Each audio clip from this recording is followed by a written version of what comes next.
I'm really excited for our next panel. It is with our friends and our family over at NBCU.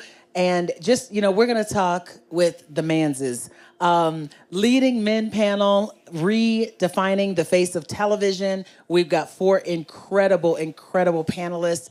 And I can't wait to hear from them and have them just to share their experience, their journey, and also just their passions and what we're doing next. So love it. I am here, though, to introduce our incredible moderator, Gerard Hamilton. Gary is an award-winning entertainment journalist. He covers music, film, TV, everything in between. He is looking at those screens for us, y'all, and letting us know what we need to be watching. You're giving us, great perspective about what we're watching and putting it in beautiful context. So thank you for your work. Gary is, and I didn't say it, but you're a journalist with the Associated Press. So it's the world's largest and most respected news provider. So put some respect on Gerard Hamilton's name. Gary, please, I'd love to welcome you to the stage. And I'm really loving the look. How's everybody doing? Don't make me do like church. How's everybody doing? Good. So good to see you all. Thank you all for inviting us. I want to quickly invite our panel up. You guys know our first panelist from Bel Air. I'm sure we all love and watch that, Mr. Olly Sholotan. How are you, sir? Good to see you. Thank you. I should grab a mic. That's Mics right. are important. Our next panelist, you guys know him from Lopez versus Lopez, Mr. Madrigal.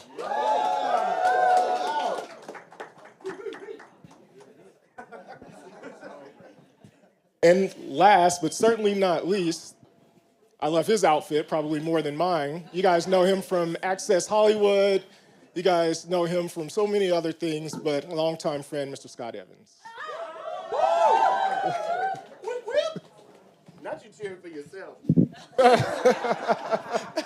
said, How you guys doing? You guys feel good? Great. It's cold. It's very, very, very cold. I guess, just to start off, all of you all are leading men in your own right and have done wonderful things. I guess, before you actually, Scott, I'm trying to figure out how to sit down. I'm not used to this, Gary. I mean, when the pants are that fly, you just Listen, gotta figure just it trying out. to take a page out of your book, bro. But you guys have all been leading men, but before you were actually a leading man, what did you think that was, and how was that different once you guys actually reached that peak? I would say I'm probably the newest to it. So I think it was a lot louder than I expected. I think Louder in what way? Louder as far as attention, louder as far as my inbox is fuller, my phone vibrates more. Can't leave him a message. Cannot leave him a voicemail. No. But honestly, I think the last 3 years of my life have been an exercise in finding the quiet, just because I don't think I ever realized how much it would be, in a beautiful way, right? It's incredible. But it's definitely, I don't know, I'd love advice from y'all on how to keep my head correct. I don't know. I didn't know any of this existed. I grew up in San Francisco, huge fan of stand-up comedy, but Eddie Murphy, loved all these. I'm very old, but I loved a lot of stand-up comics. But when I came down to LA, I didn't know how any of this worked. And luckily, my first show was with Cheech from Cheech and Chong, who played my dad. And he grabbed me, and he was like, all right, 2 rules. You got to be nice to every single person you encounter. And I've tried to do that to the best of my ability. You should watch me meet somebody tonight and be like, fuck off. Get away from me. But I thought you said. Yeah. And then he goes, you want mailbox money? And so I've tried to do those things ever since. Own everything you possibly can. And then getting into the acting of it and the traveling around. There's a lot of demands on your time, but you remember those Cheech words and you're just cool to every single person you encounter. So what we are doing, there's no such thing as a TV emergency. And I know everybody's name on the crew, and I have the best possible time every single day I work. Yep. I second that. The idea of ensuring that every opportunity that you have, it's a team effort, and everybody is important to that team, whether they're catering, whether they are producing, photography, social media, hair, makeup, wardrobe, all of that. I'm gonna be honest with you, Gary. I didn't know I qualified as a leading man until I saw the title for this panel. So I feel like I'm a little unqualified to give Very like what qualified, sir, very qualified. But I'll tell you the thing that has mattered the most to me is that I got advice very similar. My sister Stacey Pates was the courtside reporter for the Pacers with Fox Sports Network, and she told me when I got my first gig in the 3rd grade that really set this path on a course, right? Or this course really set me on this path. Be easy to work with. Be the guy who is easy to work with. And for a long time, I got that wrong. I thought it was like, okay, well, yeah, whatever you want me to do, I'll just do it. And that's not what she was saying. But you want to be the guy that, like, when your name comes up, people are like, yeah. That's what a leading man, that's what this role feels like to me, is honoring that. And so, when you look around and people talk about working with you or something that you've done or encountering some bit of content that you've produced, when they're like, yes, that's to me like the best feeling, because like the intention is true. Well, then let me ask you guys this, because you all talk about maybe not necessarily knowing a lot before you actually got into the business, but advice was sprinkled along the way. So how important were mentors in your life in helping you on that road? Because you guys are kind of traveling roads that aren't really traveled that often.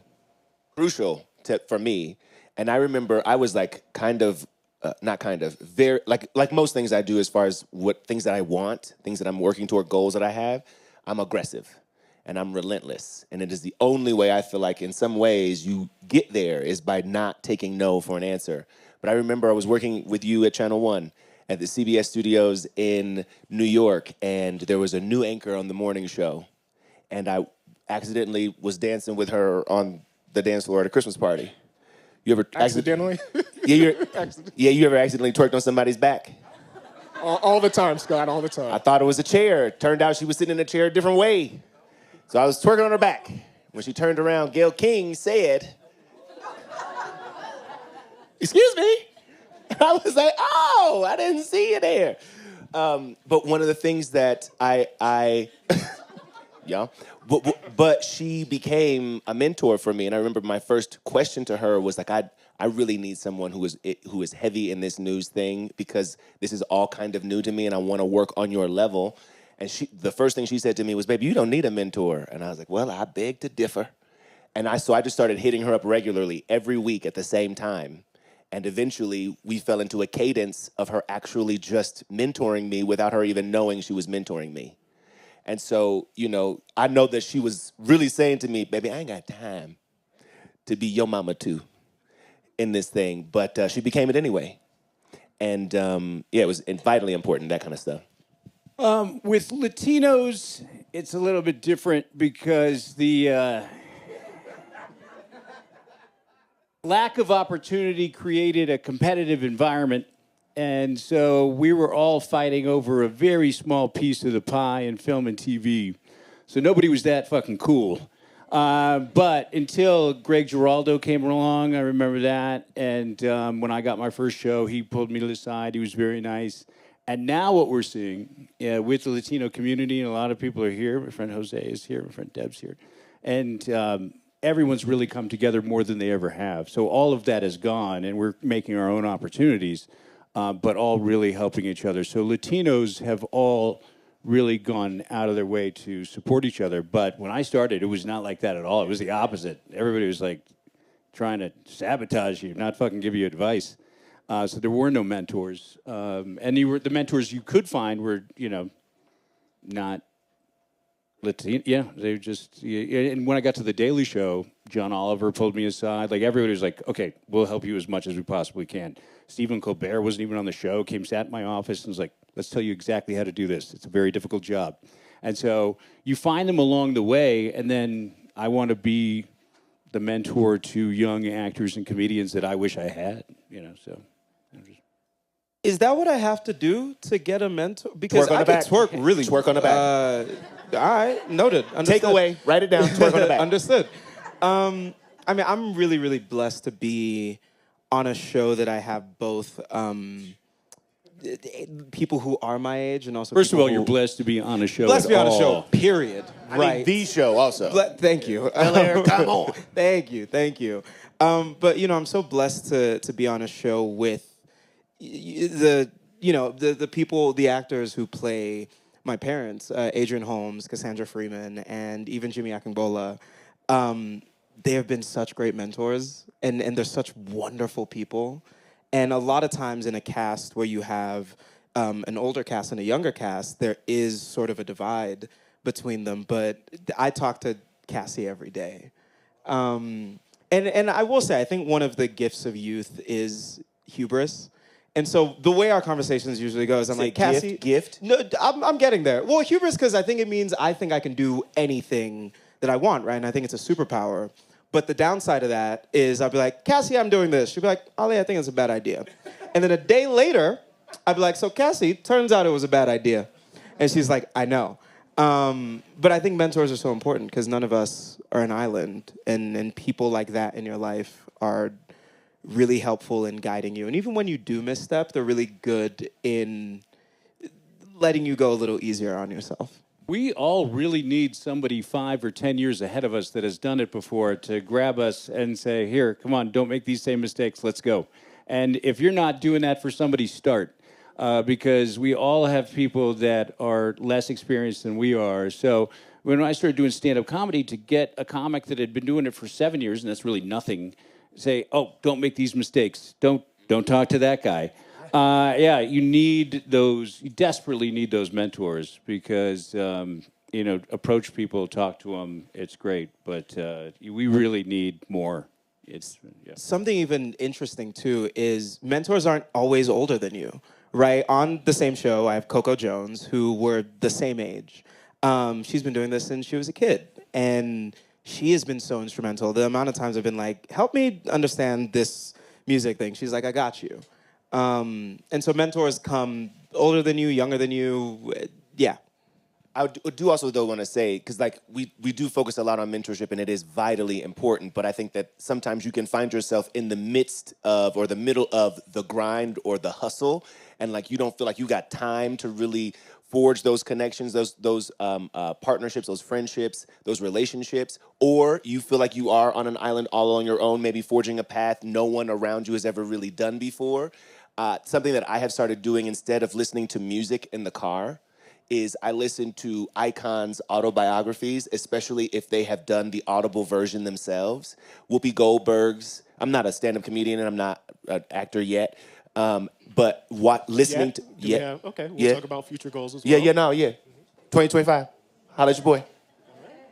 Come on, Olly. Noted. I was listening to Whoopi Goldberg's autobiography talking about just how she navigated life. And while the times are different, the principles are the same, right?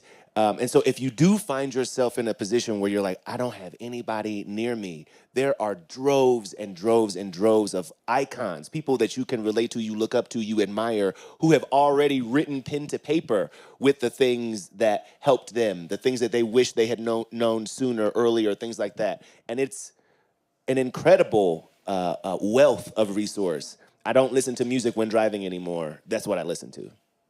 And it's blessed my life in immense ways. I'm curious because all of your work kind of impacts such a wide audience of all varying levels, right? But when was the first time you kind of realized that your part in that ecosystem, whether it's the character that you played or reporting on certain stories or interviewing celebrities, kind of positively impacted kind of the larger goal? I will never forget this moment for as long as I live. This was after season 2 of Bel Air had aired. And in Los Angeles, there's this thing called Black Market Flea. It's a flea market that is primarily black and brown owned brands. And, you know, a bunch of us in the cast were there. I think it was me and Jabari Banks and Jordan L. Jones. We were walking around, and, you know, this family comes up like, oh my God, we love you, da-da-da. We take pictures, and in the group of them, there's this one little boy. And he's kind of shy, like he's like hanging back. And I was like, yo, like, do you want a picture? And he's super quiet. And he just looks up at me and he says, you're the first black boy I've ever seen cry on TV. And that's one of those things that I actually almost cried in front of him. I was like, that's crazy. Don't tell me that, man. And I don't know. I think one of the things I'm proudest of with my version of Carlton Banks is, you know, I think it's showing young boys, yes, specifically young black boys, but young boys that it's okay to experience the full breadth and width of your emotions. And that, to me, I think was a moment that I went, wow, this is dope. Yeah, I think that's a time where you really made the character your own. Like, we saw the separation. Still the same character in a larger story, but that's when you really put your stamp on him. What about you, Al? I mean, with my work on The Daily Show, I was fortunate enough to see it all the time. So the second piece that I did in Tucson, the Tea Party had infiltrated the local school board and tried to ban Chicano studies because they thought it taught hatred to the white man, their words. And so I was like, well, what happened when you guys banned African American studies? And they're like, we didn't. I go, okay. So I'm a young black kid. Teach me about slavery without teaching me about hatred towards the white man. And there were articles written. It had a tremendous amount of impact. And so obviously with that work, fantastic. Lopez is interesting, and I don't assume anyone has watched the show. George has gone through a lot of shit. Rough. And it is all coming out in that show. His relationship with his daughter, his sobriety, his alcoholism, his past with his mother, abusive childhood, all of it is out on the show. We were just talking about sometimes a little too heavy. And there's a ton of jokes, so it's like that cheese you wrap around a pill to give your dog. And there's a lot of great messaging in there, but we see the impact that it has on people. After the show, live studio audience, they're all coming up and going, you don't understand what this means to me. I had a very similar childhood. I have a very similar relationship with my father. So Lopez, and it's tricky. That's Debbie Wolf and everybody who writes that show. It's tricky to land that plane because you're trying to do jokes and make it about something at the same time. So they're doing an amazing job of that, and we're seeing it. So it's pretty incredible to be a part of. Incredible. Yeah, I'll clap it up for that. So it's so funny. Gary and I work together at Channel 1 News in New York. It is a national newscast that aired in middle schools, I guess also elementary schools, middle schools, and high schools across the country. And Gary actually trained me on how to do my job when I got to Channel 1. So this is also... God is being very generous. No, I'm not. In fact, I'm probably not saying enough, to be totally honest. This is a really full circle moment to be able to sit here on this stage with you, brother, and like have this experience, not orchestrated by us, but for us also. Getting a little emotional, gonna be honest. But I still get stopped. Like, I can go to the Grove and someone will be like, are you Scott from Channel 1 News? And that was over 10 years ago. I'm like, look at you all grown up. Where are you? The rest of your clothes. It has happened. Sorry, that was the specific memory, but it has indeed happened. But I'll say one of the things that meant the most to me was I had, for the longest time, before really being on air in a serious manner, wanted to lock my hair and had been told by every mentor, every news director, every person on or behind or near a camera, so you try not to work? So you want to be on camera or you want to be behind the camera? And in 2020, I made the decision to just do it.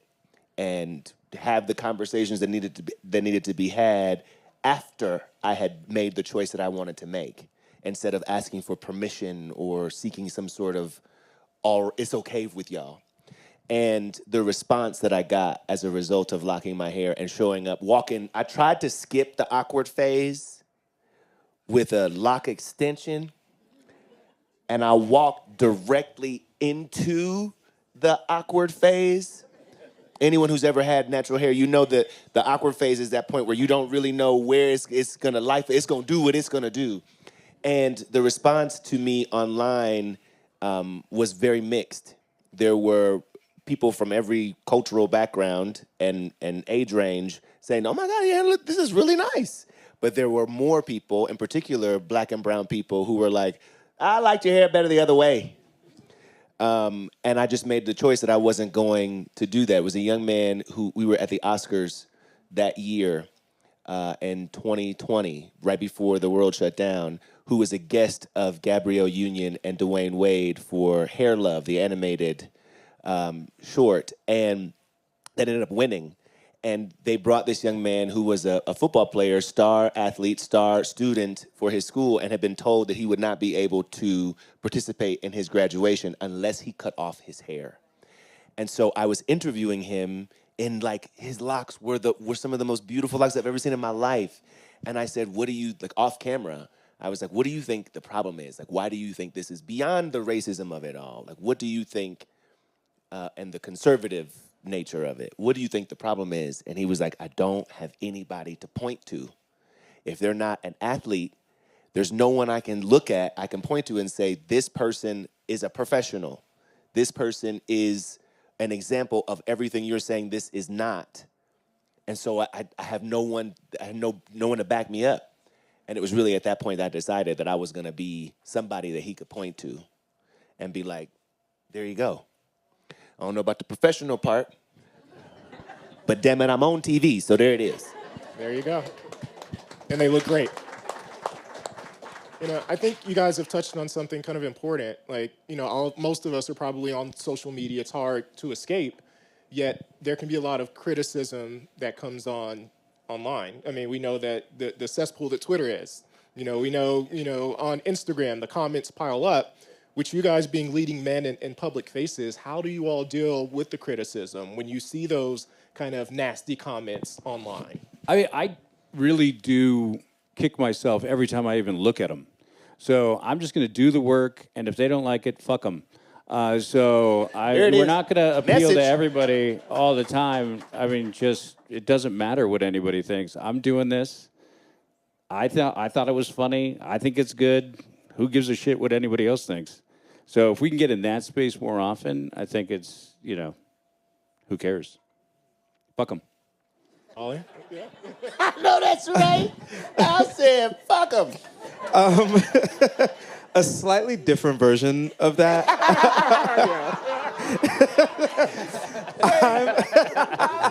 Opposite. Carlton Banks us right here on the stage. Well, so a slightly different version. I'm Nigerian. I grew up in Nigeria until I was about 10, and our version of that, I think, is you can call me a lot of things, but you can't call me broke.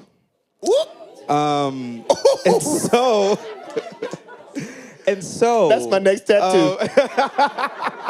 And so I think my stance on it has always been, if you have something negative to say, it means that I'm doing something, right? It means that I'm doing something visible enough. And as long as I know, right, that I'm doing something that aligns with my morals and aligns with what I want to put out into the world, then I'm happy. So for me, it's all about, going inside first. Because I think once you look for external validation, when it comes, it makes your day. But then the minute it doesn't come, your year is ruined. Yeah. I mean, if you think about it, I basically said the same thing. Basically. Fuck them. But you can't call me broke. Yeah. Same energy. Then I do an Instagram post of my watch collection, and they can fuck themselves. I know that's right. I'll be honest. I have not had as healthy a relationship because a lot of what we do is embedded in interaction with the audience. And so I don't have sometimes the opportunity to put it out and then set it and forget it. You know what I mean? I'm then also interacting with the people who are interacting with it, finding out what it was about that they really liked, what they didn't like. But I'll tell you one of the things that I got a piece of advice from your uncle, actually, Will Smith, and who told me, if you believe the good, you got to believe the bad when it comes to commentary online. And if you just decide that it is all information as opposed to something you need to live or die by, you will be able to do better with it. I also hired someone to manage some of that space, the comment section in particular, because we do have to interact, but it was not a healthy place for me because I'm not a character. I'm not acting. Their comments are about me. And so I had to create a space between that commentary and what it informed, about me. So it's a learning process, and we're still on it. But the best money I ever spent was a social media manager. I think we're bad people. No, as a stand-up comedian, if I'm not pissing people off, I'm not saying anything worthwhile. So again, what am I doing if I'm not offering some sort of social commentary? There has to be something in my act. Even when I tell a story, I do this joke in my act about cilantro. It's a shit joke. But wrapped in it is, I hope to make you cry. And thinking about the plight of an undocumented worker trying to come to the United States. That's all built into this thing. So it's again, it's that cheese wrapped around the pill. But if I'm not doing that, it's what am I doing? Just fucking dancing? Yeah, no, I think that makes perfect sense. And it seems like all of you all have some kind of healthy distance between connecting with the audience and social media, but also protecting yourselves as well. And trolls. And I guess that makes sense, because I was wondering why you never responded to my DMs. And it makes sense. It makes sense. I was look, this guy got Hollywood on me. Not at all. But it ain't me. I was just telling this story. So I wrote a pilot. I've written a pilot and sold a pilot pretty much almost every single year since I've been started to do it. I've written the Madrigal show 9 times and sold it to networks. No produced pilots. But it's not stopping me. I'm just going to keep going. I wrote a pilot for Fox called Accidentes. It was supposed to be a Brooklyn Nine-Nine workplace comedy, 100% Latino cast. And the case that came up was nerve damage from a meatpacking plant. And then the corporation American Meat Company, they fired the lady. It was a wrongful termination suit. And then they decided to take the case. The guy went back, and then ICE had taken her in the night. And that was in a Brooklyn Nine-Nine comedy. Didn't go, but fuck them. I'm still going to keep doing that until I get one of those on the air. And why not? Right? Why not? I think that you all can tell how down to earth these guys are. It seems like you can go have a drink with either one of you and chill and have fun. So we're doing it right now. Doing it right now. But I wonder, how do you guys stay so grounded in an environment and in an industry where sometimes it's next to impossible to stay grounded? I have a little sister. I got a black mama. Okay, black women. No, I have I have little siblings, and it sort of actually goes back to the Will Smith thing of you can't believe anything anyone says, right? Genuinely, if you believe the good, you have to believe the bad, and I think if you believe the bad, you have to believe the good. And for me, yeah, I have a really great family that celebrates my wins, but in a way that never makes me feel like I'm above anyone. And I also think, at the end of the day, we all got the same job. Different job titles, sure, but I really do think everyone on a set, we all here to do the same thing. And without any one of us, nothing can get done. And so I think that at the back of my mind every single time, you realize how much expertise is in any given creative space, right? Even if, I'm pretty good at talking in front of a camera, but there's someone who has studied lenses, right, to the nth degree. And I remember our DP on the last season, he was like, here's the thing, Olly. He has this running joke, because I have a million shirtless scenes because I ask for them. I know that's motherfucking right. And I think I had my shirt off in this one, yeah? and he says all the time, he's like, Olly, it's so important for you to know because I know this is going to be a shirtless scene. And this never occurred to me. He's like, I know what this scene is, so I put the light right there. And if you stand a foot that way, 10 pounds heavier. And if you stand a foot that way, you look like a Greek god, right? He has studied his whole life for that. And I think, well, for me. For the shirtless scenes, yeah. But, I think once you realize that he is an expert, as much as the sound person is an expert, as much as the writer, it's hard to believe I'm above anything, for me. Y'all should have seen this man doing these crunches on the way over here. I guess at some point he's going to be taking his shirt off. Hey, we gonna see. Are these the lights you were talking about? Yeah, right. Yes, right there. Opposite. And I have a half Korean wife who's mean.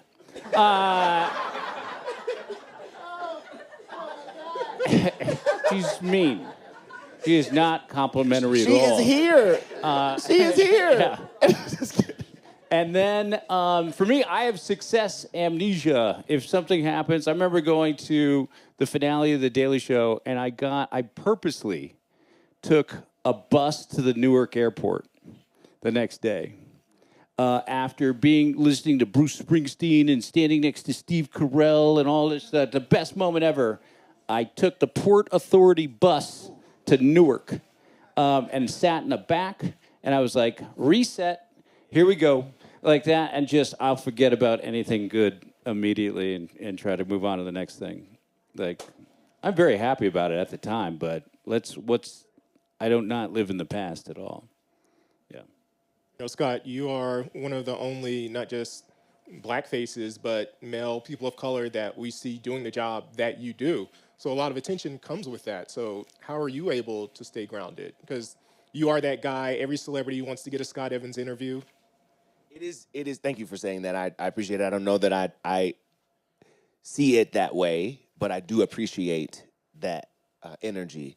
I am so focused. It's a chip, and it might be something I need to work on, but I am constantly, what's the through line from this thing to the next thing? So working at celebrating your wins and that kind of stuff, it's just the work is important to me. The connection to our community is important to me. To be able to see us doing things that we otherwise dreamed we would not be able to is important to me. And so I think I focus on the work. I focus on who else I'm able to bring a part now, with House Guest on YouTube. The idea is to grow our team, to develop our team in a way that more of us can come along on this ride so that I'm not the only person that people are looking at in this role. But straight up, real talk, 100%, my mama, the prayer that my grandmother prayed over my life as she was exiting this human experience and I was being born into it, literally within a 6-month time frame of her praying over my mother's belly, me being born, and her being gone, I see and feel all the time. And so I'm also keenly aware of the shine doesn't feel like me anyway, it feels like her. So when people walk up to me and they're like, oh my God, I love, or I saw, oh my God, and they're talking about the joy, that quotient, that thing that's happening within an exchange that you can't really explain, but it makes you feel something, I know that that's her showing up in my life. That's her guidance, it's her energy, it's her presence. And so that doesn't even feel like me, And so black women. Black women. That's not just how I stay grounded, but it's also how I fly. So No. Oh, I'm getting that tattoo. I was about to say, yeah. That's a bar. it's true. You know, you've talked about people behind the scenes, right? And you have as well. And I know that you're building your production team. You just talked about how it wanted to grow. We know representation on screen. Obviously, you all represent that as leading men. But then sometimes representation behind the camera doesn't get talked about a lot. So can you guys just talk about the importance of not only being the representative of your communities on screen, but behind the scenes, because there's a lot that has to happen before we see you all on TV. And how does, I guess a follow-up question would be, and how does that kind of impact maybe future creators who are coming up behind you? I mean, I think you really are the one that can speak to this, like intimately on so many. I'm starting. You are in this thing. It's a tremendous amount of work, and I'm an idiot. I started a company. I had an idea for a podcast network in 2009. It became a company that I started with Bill Burr in 2012. All Things Comedy. We were the leading comedy podcast network for a long time. We've made a couple of movies. And it's a tremendous amount of work. And it really is like this. You have to roll your sleeves up and try to bring as many people with you as you possibly can. I try to help as many people as I possibly can. But, you know, in terms of behind the scenes and like creating IP and, you know, I wrote a comic book that, because there's no Latino superheroes. We got Blue Beetle. Yeah.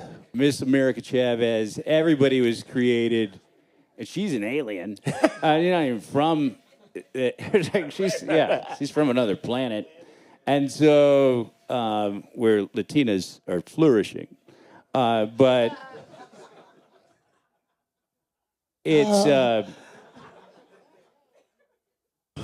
a lot. It's a tremendous, like, if you're gonna go for it, which I don't know why we're all here, but I'm not here to like fucking, you know, wake up at 2 p.m. like a lot of comedians, or watch, you know, TV. I'm here to like work and see how much I can get done, and just try to, again, help out as many people as I possibly can.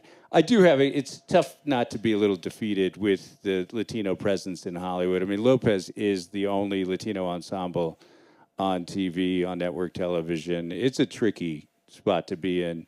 Latinos, it's like this chicken and egg thing where they demand stars. I have an overall deal with CBS, and I'm pitching shows constantly. That's a CBS executive going, you better shut the fuck up. And watch where you're about to go. It's true. It did fucking cut you. It did feel very that. Like, I have a CBS deal. It's okay. Do I was you? like, no, it's all at TV right now. You need a major can't walk down the street star to get a show made. You need both weigh-ins. You know, like you need Cedric and Max Green. Like, you have to have at least 4 weigh-ins, and you need so many different celebrities to make anything, and those shows aren't even going. And so what the problem with Latinos right now is like, it's not a star that moves the needle. It's like, yeah, we got 12, and they're all working. So this is a really tricky thing to do right now. So we got to like create our own stars, create our own opportunities, create our own IP, create our own stardom. So it's a tremendous effort. But again, like, who's with me? Let's fucking go. yeah, we with you for sure, for sure. There's also, I think,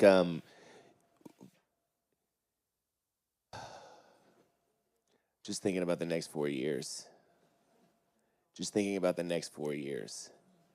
Just fucking thinking about the next 4 years. And how we have made a decision with the content that we're creating, while there are a ton of great places to get information, news about facts about what is happening, we wanted to center our effort on the feeling of joy, the feeling of community, the idea that we are in this together, and that when we can agree, we can do far more together than we can do by ourselves. And so the kind of content that we're creating to us feels very important because it's like, it may seem like a joke and a laugh and a game at some point, but also you were probably, in a lot of cases, based on the comments and stuff that we get, probably having a really shit day, experiencing all that. Even 2025, Karamo Brown said, I've done my 14-day trial of 2025. I would like to not renew. Right? And so this was like, you know what I mean?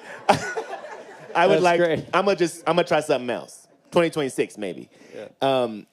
But the idea that you were probably having a rough day, and then when you encountered our content, hopefully you encountered our programming, that maybe you were able to smile a little bit, laugh a little bit, maybe share it with a friend or a family member, and then y'all were able to connect and fuel each other for a little bit more. This is why what's happening right here, right now, is why they're spreading disinformation. What's happening right here, I'm not sure if anyone saw the Chicago mayor's response to the threat of ICE raids. It was amazing, because what he was basically talking about is, if black and brown team up, it's their worst fucking nightmare. We cannot be stopped. What they want is black and brown fighting. They want, they want us at odds with each other. And they're winning to a certain extent because of all the disinfo campaigns that are out there. But if we team up, watch the fuck out. This will never happen again, and that's what they're scared of. Yeah. Agreed. It wasn't. I mean, I'm relatively new to this, but I think the thing that I've recognized is, I would argue that representation behind the camera might even be more important than representation in front of the camera. And when I say behind the camera, I don't just mean on set. I mean in these boardrooms, right? I mean at the executive level. Because, I mean, when we look at where we're at today, right? Like, here, this thing that we're at is because of black and brown executives. NBC, Perlina Ibokwe, is a black woman that is an executive there, and she is the reason why certain narratives are able to be made. And I think especially in this era of entertainment we're at, where it's so fragmented, that different pockets of people, how do I say what I'm trying to say? It doesn't matter how big a property is, or how big an IP is, or how important a star or whoever is.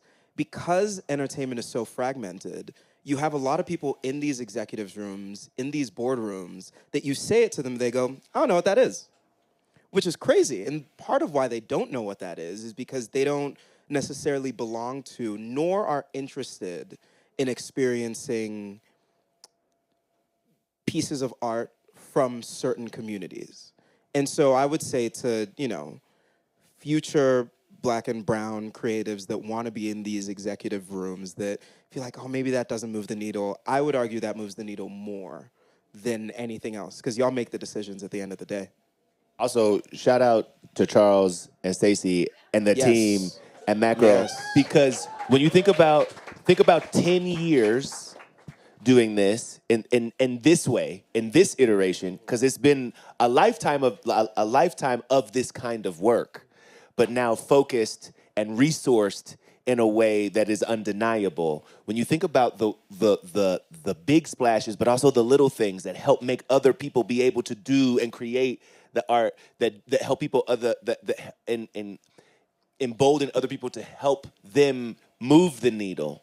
Like, this is incredible. What you're doing is incredible, and I love you for it. We love you for it. This whole room, we love y'all. This is incredible. You know what I mean? At Sundance. You know what I'm saying? We in the snow.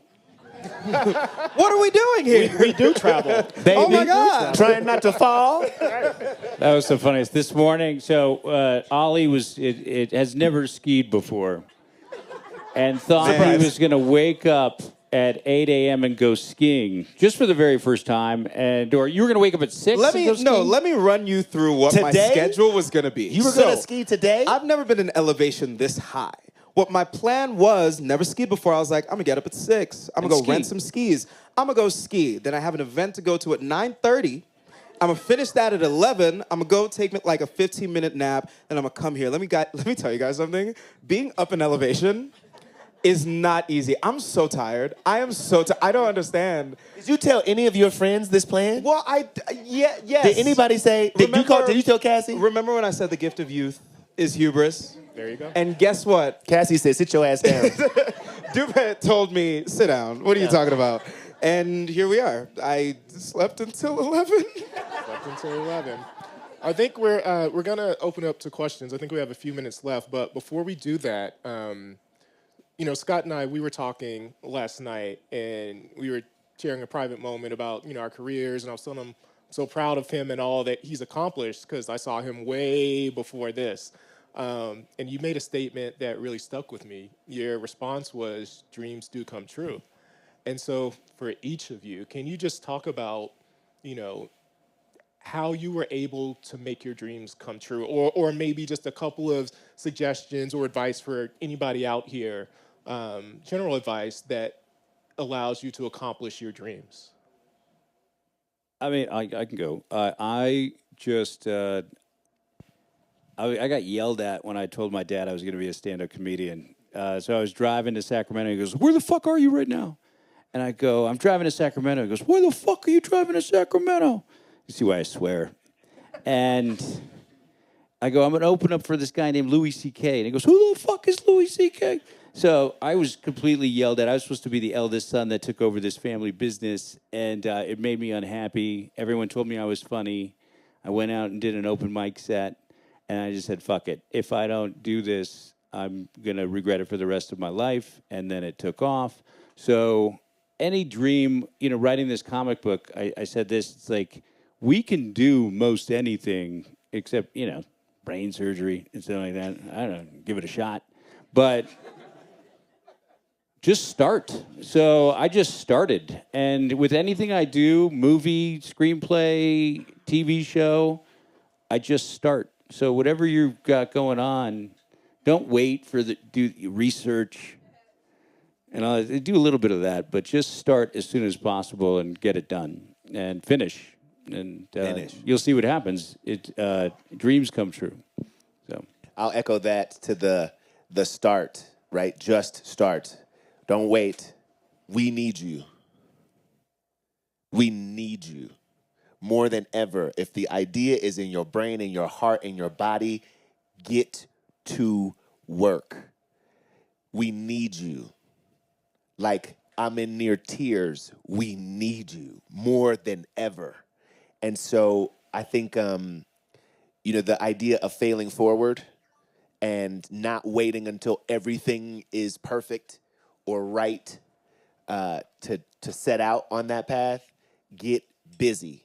You know what I mean? And I know that can seem like, okay, but it's my money and I only got this amount of money to spend on this. If it don't work, then I don't have no money. Is there a way that you can do it for less money? We really, like, it is vitally important. You know what I mean? That work, that dream that's in you, it's got to get made. And that energy that is in you, that dream, that art that is in you, just wants to get out. So if it's you or somebody else, it's going to get there. Why not you? Marshawn Lynch held the record for longest rushing yards at one point. I don't know if he still holds it, but it's this crazy video where he gets the ball and he runs to the end zone and he stiff arms this person, leaps over this person, yada yada yada. And in a post-game interview, they're like, "How did you do that? That's what a Herculean feat for one man to do." He said Skittles. And, yes. And he said, he didn't even think about it like that. You just put your head down and put one foot in front of the other, and before you know it, you're in the end zone. And I think that has rang the truest for me as far as making my dreams come true. You just kind of have to put your head down, start, and do the work. And every day you wake up and you stay committed to doing the work. I'm also a musician. And I remember during the pandemic, I went through this thing of like, I don't even know where music is going to go. And I would wake up every day at 6 a.m., which is why it was crazy to me that I could not wake up today. Anyway, I'd wake up every day at 6 a.m. and I'd just write a new song, produce a new song. Before I knew it, oh, wow, I have an album done, right? You do every audition and you do it the best you can. Before you know it, dang, I'm actually on a television show, and I have Will Smith's number, and he is like, "Yo, Ollie, what's up? How was your concert the other day?" I'm like, "Will, that's you remembered I had a concert?" But I think said Will, but you know what I'm saying? Like that's crazy to me. Mind blowing. Yeah. And I think you have to put your head down and just do the work. And before you know it, you have the longest rushing yards in the NFL. Believe it more than anybody else. Believe it more than anybody else. Trust it more than anybody else. If you are waiting for someone else to agree with you, what'd you say? Fuck them. Fuck them. And get to it. Because, like, if you're waiting for someone else to validate the thing in order to, like, push out against it, push out toward it, you'll be waiting a long time. You'll have way more people who are like, I don't really know if that's what you want to do. But you ain't never done that before. Like, wow, all of a sudden, don't you have a degree? And did you finish your degree? Like, there's all these reasons. And pow, pow, pow. You know what I'm saying? They will fire at you. So you have to trust it. You have to believe it more than anything. And if there is something that you feel that way about, get after it. I regret that fuck 'em is our takeaway. But there's a lot more to it than that, and I think everyone's smart enough to bridge everything together. It really is. Do you want to do Q&A still, or no? We didn't. We ran through it. Yeah, we only have time for one question. Let's just do one really great question. Okay, I see the Oh, gentleman. you put your hand down. It's not good, is it? Just the best question. My name is Samuel Ademola from San Francisco. Oh, yeah. The Warriors. Best question. What's your favorite ice cream? No, I'm just kidding. Oh my God. Get him. My question is for Olly. I'm Nigerian born as well, Nigerian born actor. Grew up in San Francisco in the 90s, back when it was still a real city, you know. Yep. The thing growing up Nigerian without an accent, you know, you hear from, and there's a really large Nigerian community in San Francisco. You know, they don't really consider me Nigerian because I don't speak it, you know. And you as a creative, just growing up, you know, with an American accent and, you know, probably having experienced that as well, you know, in your production companies that you have and just being a creative, there's a power in combining, you know, the Hollywood and Nollywood together, similar to like the black and brown power that we have being combined.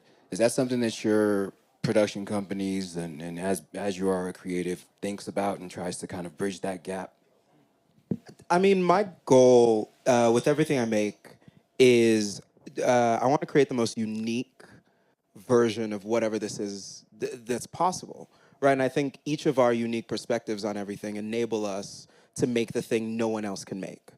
And so oftentimes I find that the very things that people have made fun of me for, that people have said, that's whatever, you're not this and that, are the very things that have enabled my version of whatever that is to be so unique and to touch people. And so first, fuck them. Second... Also, it's refreshing to hear that Latinos weren't the only ones doing that. Because Mexicans are the worst. I'm not sure. No, my entire act. Oh my God. My entire act is based on me being this Latino fish out of water. Like my entire act, my entire career, like all Latino comedians were trying to be super macho, and I was like, "Hey, how you doing? I look like fucking Mexican Rick Moranis," and that's all people. So what we realize is that everyone wants to be the most authentic thing. So you could talk to any Nigerian and it's like, oh, you want to get the best Nigerian food, you got to go here. No, you got to go here. So everyone wants to be the most authentic person and then push those other people down. When you're a Nigerian who doesn't speak with an accent, you're, fish in a barrel for them because, they can make fun of you. And Latinos do it, Filipinos do it. Like, maybe not Filipinos. They're the nicest. But everyone is doing this to each other, so it's not just you. And again, what did we remember from this? What's our takeaway? Fuck them! But also, 100%. But also use that. Yeah. Don't let it doesn't have to be it doesn't have to become your identity, but it That's can certainly your show. help guide. Yeah, it can help guide what you create, how you double down on your own authenticity as your own experience that has value, that is valuable, and many people can relate to that. Remember the 9 Al Madrigal comedy pilots I told you about? Almost every single one of them is me walking into this predominantly Latino neighborhood going, "Hey, how are you? Al Madrigal." They're like, "You don't say your own name right, bro." And I'm like, "Oh, yeah, well, it's my name, so I think I do." Yeah. So, yeah, again, use it. That's a great advice. You know, that's your show. I think that's Make great it. advice for all three of you. Man, I wish we had more time. I mean, I got a million more questions and would love to hear your insight, but I think that is our time. I want to, just say thank you to Scott, Al, and Olly, my Houston homie, which we just found out, for just great advice. It's advice that I took away too. Give it up for Gary. Give it up for Gary. Appreciate it. Well, Olly, you can catch them on Bel Air. All 3 seasons are streaming on Peacock. Lopez and Lopez airs Friday nights at 8:30 on NBC. Versus and also Lopez. They're against each other. Against each other. Not Lopez. They are. You can also check out Scott on Access, and you can check your local listings for its airings and also watch it on Peacock. And thank you all. This has been very insightful. I really appreciate it. And we're going to bring up Stacey. I have nothing to add. That was amazing. Macro fam, please give it up.